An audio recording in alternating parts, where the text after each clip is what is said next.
Every single year, without a single announcement, without a single warning, your money loses value. Not because you spent it wrong, not because you made a bad investment, but because of a force so quietly powerful that most people spend their entire lives feeling its effects without ever understanding its name. And by the time this video ends, you will never look at the money in your account the same way again. Meet Simone, 29 years old, Charlotte, North Carolina, stable marketing job, $52,000 a year. She is not reckless.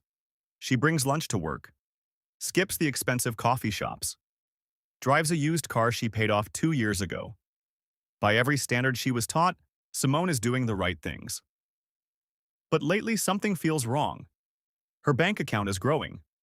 Slowly, steadily. But life keeps feeling more expensive. Groceries cost more.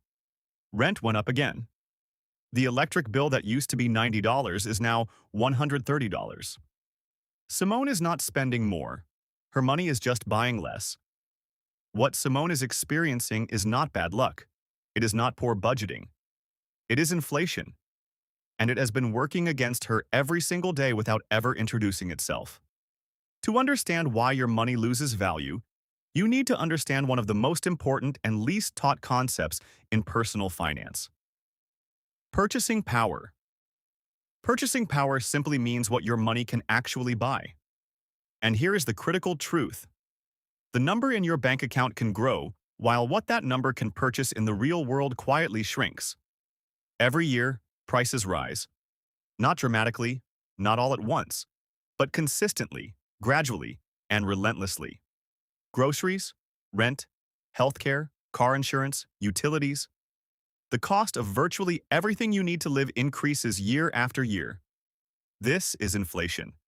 At an average rate of 3 to 4% annually, inflation means the $1,000 in your savings account today has the purchasing power of roughly $960 next year.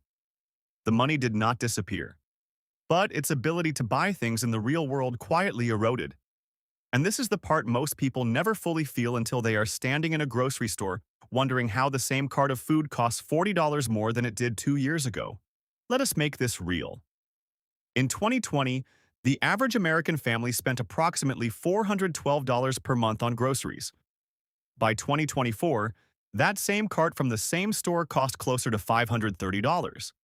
That is $1,416 more per year. On groceries alone, the average one-bedroom apartment rent jumped from roughly $1,100 to over $1,500 in most mid-sized American cities. Healthcare premiums rose. Gas prices climbed. Utility bills increased. Car insurance jumped by double digits in many states. But here is the scary part. While the cost of everything rose by 20 to 25% during that period, average wages grew by only 15 to 17%. Prices outpaced paychecks.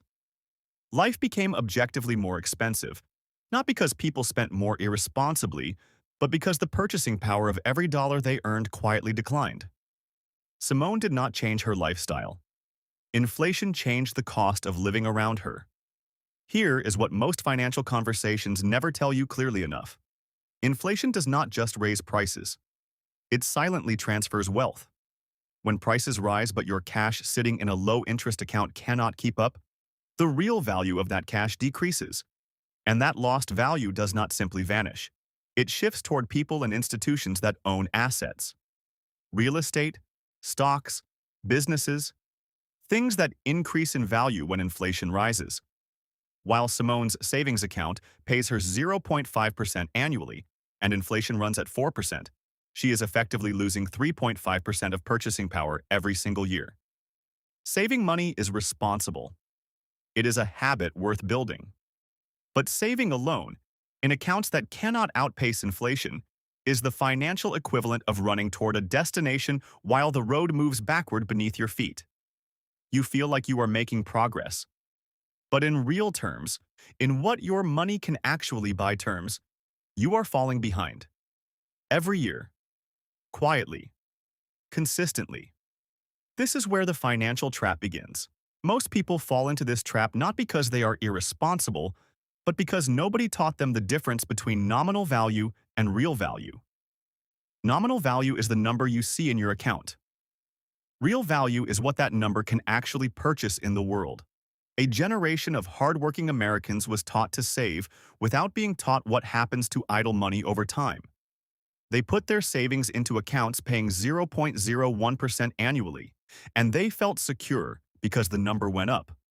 What they were never told is that inflation was running at 3, 4, sometimes 7%, completely erasing whatever small interest their savings generated.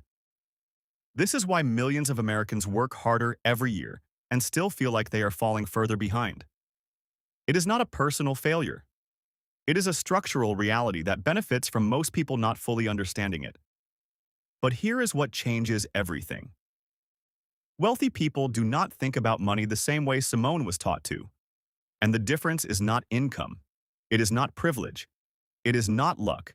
It is one teachable, learnable shift in financial understanding. Wealthy people understand that idle cash is losing cash. So they deploy money differently. They keep a purposeful emergency fund in high-yield savings accounts currently paying 4 to 5% annually, accounts that at minimum keep pace with moderate inflation rather than surrendering to it. They invest consistently in diversified index funds that have historically returned an average of 7 to 10% annually over long periods. They think in terms of assets. Things that rise in value over time, things that benefit from inflation rather than suffer from it. And they commit to continuous financial education because they understand that in this system, the people who understand the rules will always have an advantage. So what does Simone do?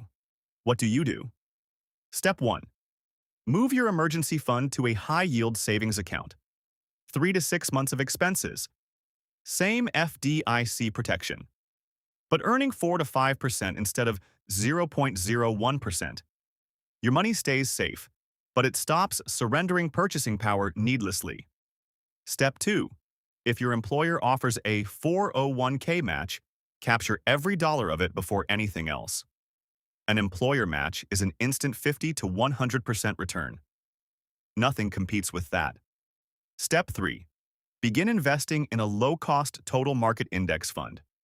You do not need to understand every company in the market. You simply need to participate in its long-term growth consistently over time. Step 4. Keep learning. Financial literacy is not a one-time lesson. The more you understand how money moves in this system, the better equipped you become to make it move in your direction. None of this requires wealth to begin. It requires understanding, and you already have that now. Simone spent 3 years feeling financially confused, working responsibly, saving consistently, but watching life get harder without understanding why. Then she learned about inflation, not in an abstract way. In the deeply personal way of realizing the system she was operating inside was never designed to explain itself to her. She moved her emergency fund to a high-yield account, captured her full 401k match, opened an index fund with $100.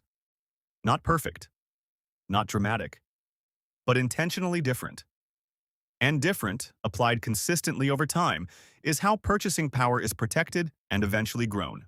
Most people spend their entire lives working for money without realizing inflation is quietly working against them every single year.